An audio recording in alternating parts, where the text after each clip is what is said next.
Afrobeats is a genre that's topping charts around the world. Its rhythmic beat and Afro-hip-hop fusion blend is truly music that makes you want to dance. And the king of Afrobeats, Davido, has been on the forefront of bringing the genre to the masses for well more than a decade now. I'm so proud of Afrobeats, man. Like, if you're somebody that grew up listening to Afrobeats from the start, as in, obviously for a lot of us we're millennials and Gen Z and all that, but I'm saying from, let's say when you were a kid listening to the real OGs like the Band, Two-Face, Wandeko, all these guys that, you know, started, there's still people before them, but the main guys that started. Do you see how far it's come? How do you feel Afrobeats has influenced the global music scene? Man, yeah, I used to live in America years ago. A long time ago, probably. I don't think you were born. But when I was in school in Alabama, I used to tell my friends that African music is going to be big one day, huge. I'm saying I used to play it for them, and they always loved it. So I always knew that one day, it'll be global, and that's we're here now. It's global. I'm saying 6 years ago, I told them, I was like, yo, Afrobeats is going to be the next thing. You know what I'm saying? Yesterday, broke the record, man. We doing crazy. Finally, it's here. I'm saying I feel like it's gonna stay for a long time. Do you like Afrobeats music? I love Afrobeats music.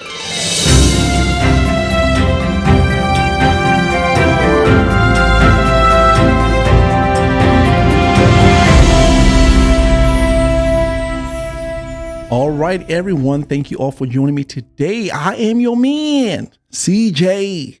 And I'm truly excited about bringing you guys this video today. We are going to have a very, very interesting conversation today. We are going to be talking about this legacy media in the West who made it to one of my podcasts a couple of months ago where I talked about how they were trying to redefine Afrobeats for the rest of us, our own music, the arrogance, trying to redefine what our music is for us, which is essentially what you get with the West when it comes to Black people. Now, I'm going to tell you what you are. So I want you to take a listen to a recent interview. First, I'm going to play the coverage on this a couple of months ago, where I talked about how they defined our music for us, which back then it was a rhythmic fusion between West African and Black American music. This is what they told us. And then I want you to see the new definition that they gave to Afrobeats today. They can't seem to get it right. Take a listen to this.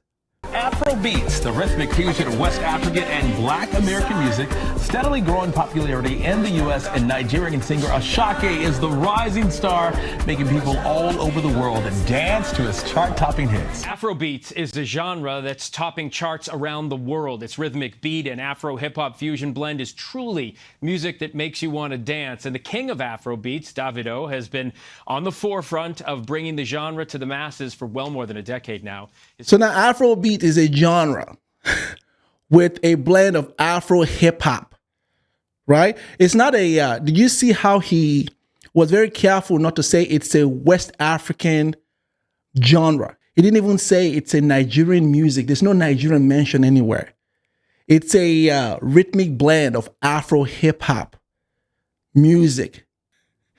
Do you understand do you understand what's going on here? And I want to talk about this because it's funny, but it's not funny.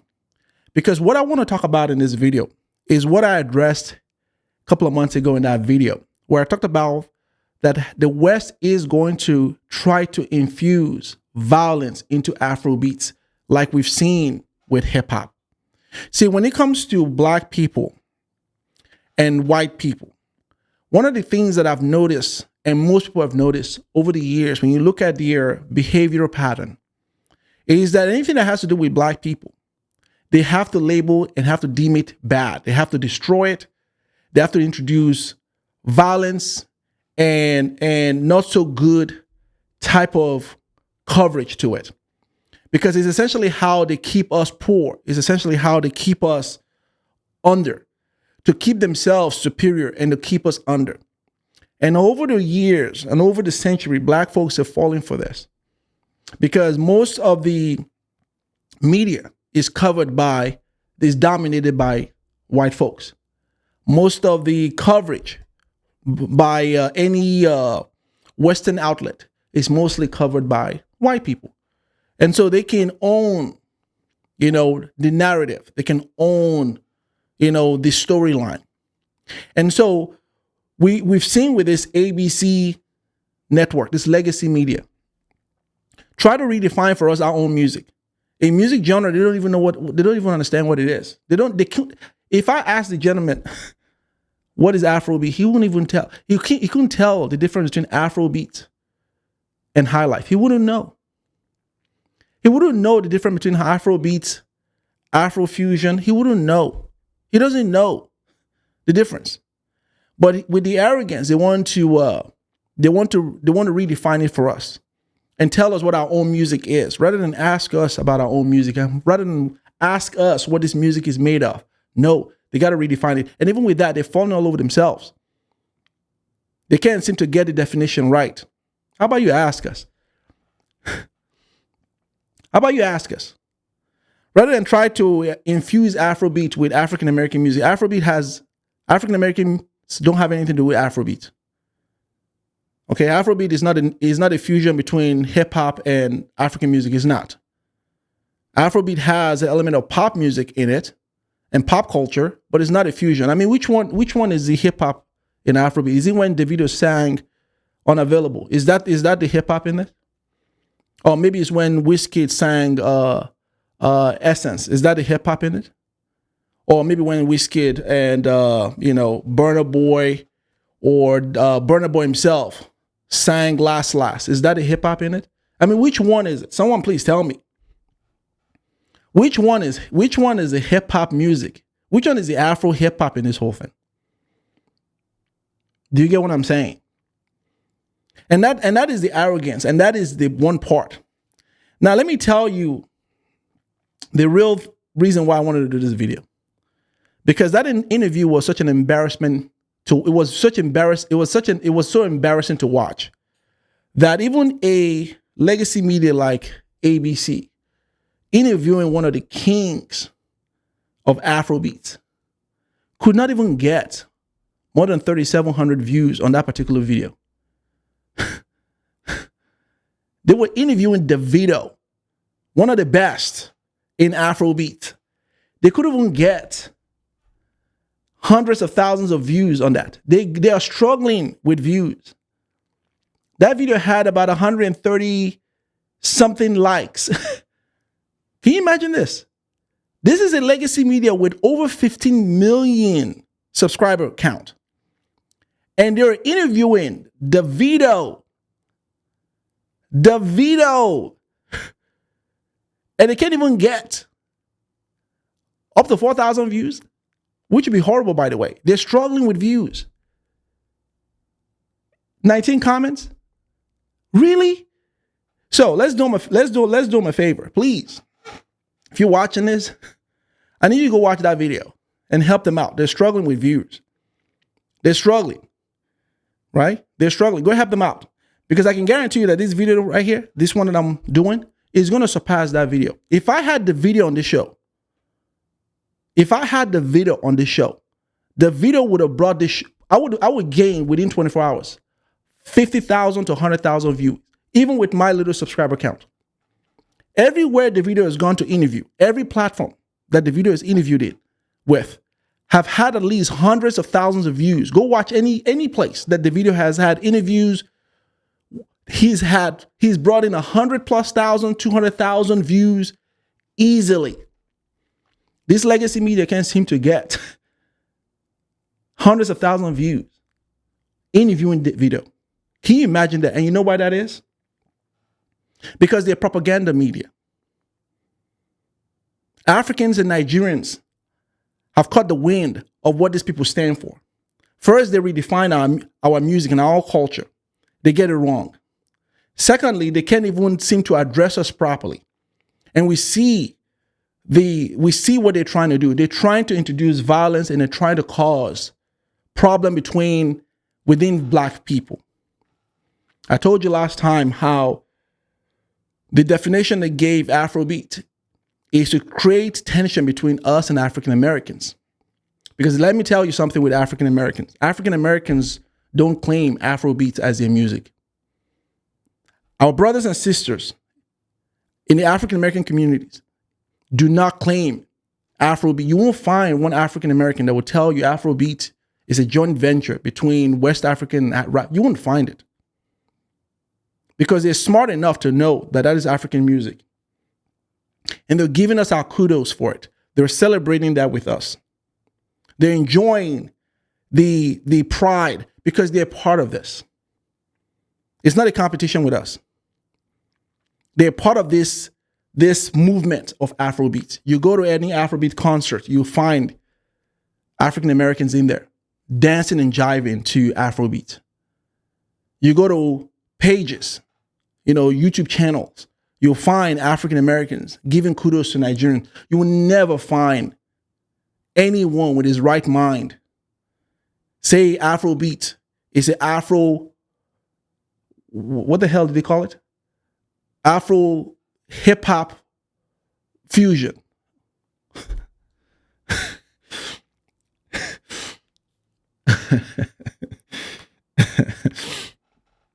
What a joke, right? This is why they've lost credibility with everyone. They're not even credible in their own country. When it comes to legacy media has lost such credibility that even people in the West don't watch them anymore. Everyone is cutting their cable, which is why they're struggling with that interview. That to me is telling already that with all the Nigerians, with all the Africans, with all the black people in the world, you couldn't even get them, and you have over 15 million subscribers. You couldn't get them to watch your interview with Davido because we all saw through that and saw that this was propaganda nonsense. It was offensive. And that is egg on the face. And then here's another thing that I want you guys to take a listen to, and I want you to note, which is why I said it in the past, because I know how they operate. I've paid attention to legacy media for a long time. I've seen these same people cause wars all over the world. These were the same ones that caused the world to hate Africa. These were the same ones that went to Africa and everything the storyline and the coverage of Africa was nothing but these people need our help. These people are malnourished. These people are starving. These people are poor. These people, Africa is nothing but a destitute place. These are the ones that covered Africa, the entire continent, the way they've covered. These are the ones that have caused cities here in the United States to even burn with their propaganda coverage. These same ones are the ones right now that are struggling with audience. No one find them to be credible, which is why they're struggling with their view, which is why they couldn't even get the type of views on a video covering one of the kings of Afrobeats. Because understand that they have an agenda. It's been the same old book agenda to cause us to strife with each other. Now I want you to listen also to this interview, the same interview with the lady. I want you to listen to how she describes Davido. And I'll be right back. And let's talk about your music, which, by the way, I'm a big fan of. You are Nigerian American, but how would you describe your particular sound? So Davido now is Nigerian American, right? He's not just a Nigerian. Yeah. So he's Nigerian American now. Do you see what's going on here? Did you guys miss that? See, when it's about us doing some bad things, we're Nigerians. But if it's about latching themselves to our success, we're Nigerian Americans. So Davido now is Nigerian American, huh? Mm-hmm. Yeah, I understand he was born in Atlanta, but there's nothing American about Davido. Have you heard him talk? Right? Davido is Omo Niger. He's as Nigerian as they come, and he embraces it. Right? But they call him Nigerian American. Right? Why don't you call the Osindaro brothers? You remember the Osindaro brothers? The brothers that were involved with Justice Smollett situation, that were paid by Justice Smollett to carry out that fake attack. You remember what they called those brothers? Those were Nigerians. Those were Nigerians. Those two brothers were born in Chicago. Those are Nigerian Americans. They were born and raised in Chicago. If you heard them talk, you would believe that. They sound more American than Davido. But every single time that they talked about that case, those guys were labeled as Nigerians, not Nigerian Americans. Because God forbid that Americans or anyone that has an American identity attached to him or her commits crime. God forbid that. No, you're just Nigerians. But when it comes to Afrobeats, you're Nigerian American. You see the hypocrisy here. Huh? You see what's going on here?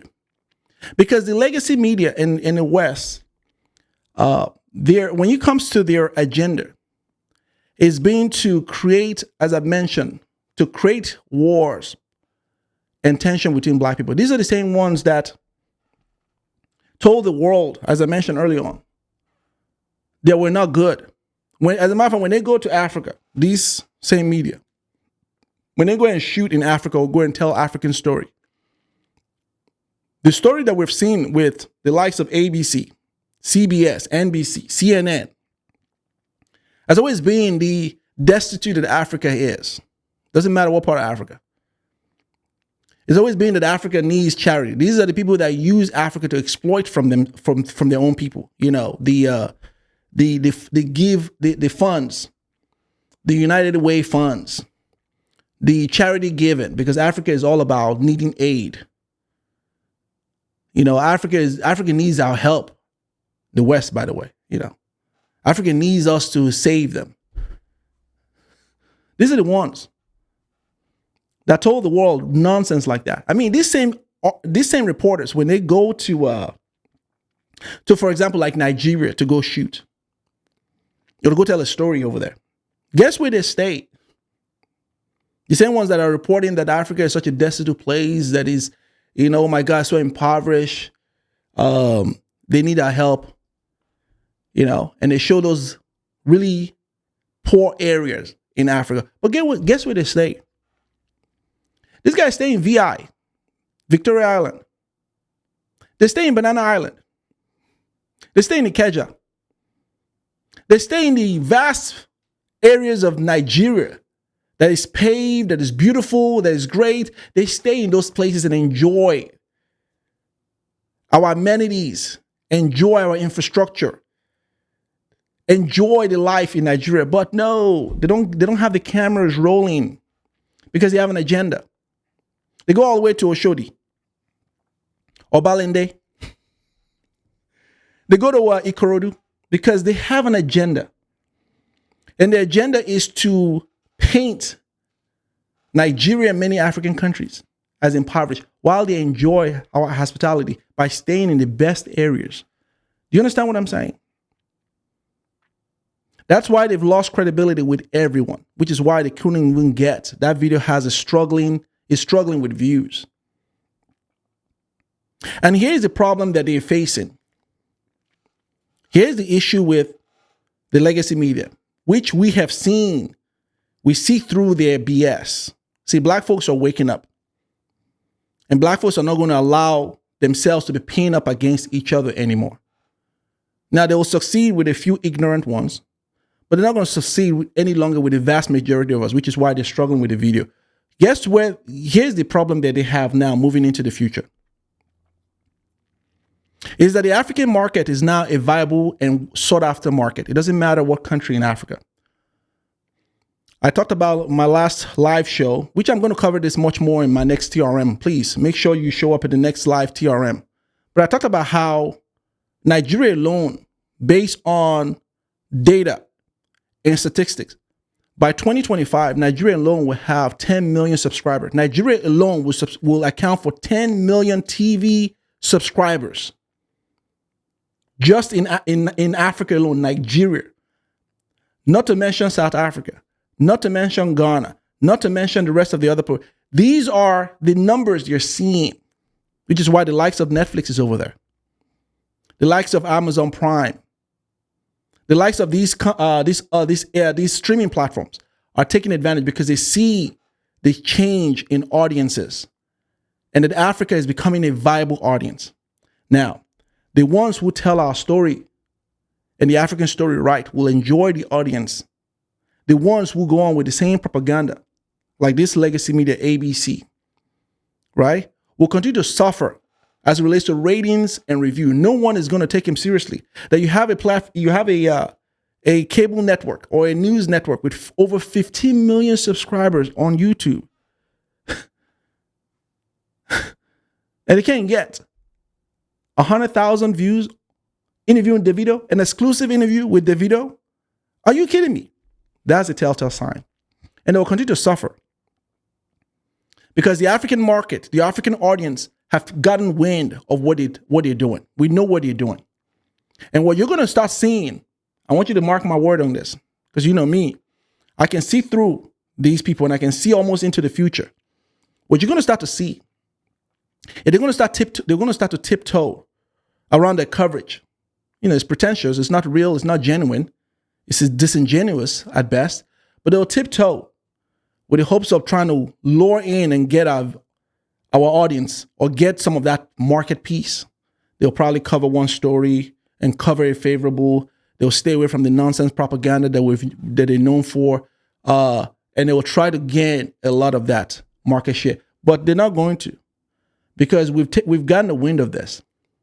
Trying to pin us against each other, trying to pin Africans against our brothers and sisters here who are African Americans, trying to pin African artists against each other like they did with hip hop. We've gotten a wind of this. We're too smart for this. We're not going to let it happen. And cable networks like that will continue to suffer in terms of ratings. And we also know that ratings is what brings in ratings and views is what brings in advertising dollars.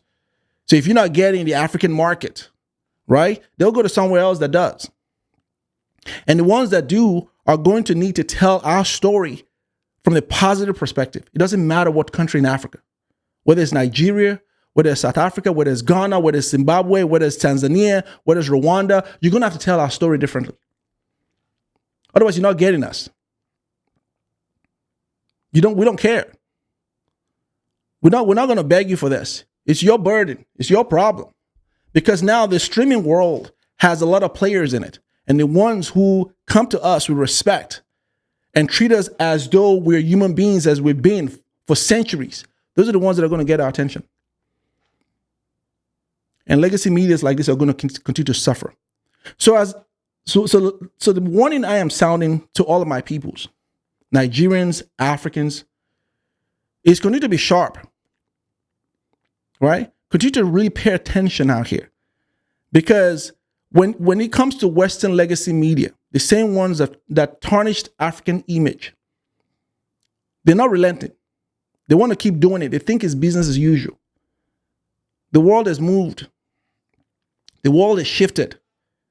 We're not falling for the okie doke. People are not tuned into cable anymore. People are cutting off their cable network subscription. No one is watching cable anymore. These people have suffered. Their reviews and their ratings have tarnished, has fallen into the toilet on cable. CNN, right? CNN is the worst of all of them. See, CNN had an opportunity long ago because CNN was the first network to have an African agenda. For years, CNN was in Africa. Every household in Africa knows about CNN. Every household, which is why CNN was global all over the place. But all they focused on were the things that I just told you about. They ignored the beauty of Africa. They ignored the great part of Africa. All they cared about was talking about the poverty in Africa. And CNN has lost credibility. No one cares for CNN. I remember when I go home to go see, when my father was alive, and I would go and visit him. I remember when he'd be watching CNN, I'm like, turn that trash off. And my dad was like, why? I'm like, this is a propaganda network. Right? And so my dad would like turn it off. And I would try to educate my dad on because they don't see it. Do you understand? They show that nonsense to us here. They show that nonsense to us. And so many times, a lot of people in Africa don't even see the coverage because CNN and many of these have what's called the, what they call it? They have the segment of Africa that they dedicate to Africa. They have that segment. And so they show those ones different things than what they show us. And what we see is the impoverished nature of Africa. That's how they're able to do this. And so many people from Africa don't even understand that a lot of these cable networks, when they see them covering Africa, and telling the so-called story, they covered it in a negative way. They don't talk about the beauty. They don't go to Banana Island and say, "Hey, look at how." They don't talk about the school system. We know that there work to be done in Africa. We know this, but there are vast amount of areas that Africa is getting it right. Africa is not getting 100% wrong. What are you talking about? There are vast amount of areas that Africa is getting it right. They don't cover that. They come in and show us all that Africa gets wrong, so that way they create this narrative that we're impoverished and we need help. No, Africa doesn't need help. You're the one that needs Africa. We don't need the West. And so these individuals have lost credibility. I'll have more respect for them if they were very balanced in their coverage. But they're not. They're not balanced in it, which is why they're struggling. They'll continue to struggle. So as it relates to our music, Afrobeat. Afrobeat is a Nigerian music. It's African music, but more so Nigerian music. The culture that people were experiencing and enjoying are Nigerian music. It has some element of pop culture in it, but in 90% of Afrobeat's sound and flavor is all Nigerian, West African music. That's all Afrobeat is, with the S or without the S. And so, to this legacy media, take the time to educate yourself on the Nigerian culture, on the African culture. Learn who we are. Ask us. Help us. Let us educate you on our culture and our music. Because this whole thing about taking it upon yourself to try to re-educate us is not going to work. That may have worked over the years in the past. It's not going to work today. I'm going to call you out. Because the caliber of black people today, all over the world, have woken up to the nonsense that we've all been victim of over the years. And you're not going to create the strife between Africans and African Americans, and you're not going to create the strife within the artists, between the artists like you did with hip hop. We're not going to let it happen. And we're going to keep calling you out every single time. All right, guys, thank you all for watching this. Please make sure you like this video, share this content, subscribe to the channel, and I'll see you all next time. Det finns ingen annan där som kan stå här by my side, oh why. Sättet du rör på det får mig att dö för dig, baby. För de här yardis, de vill ju bara dra ner oss. Men du är fett och vanlig, och det jag lägger all min tid och jag vill ha det. Du får mig känna safety. Det kan nog leda, baby, och jag kommer aldrig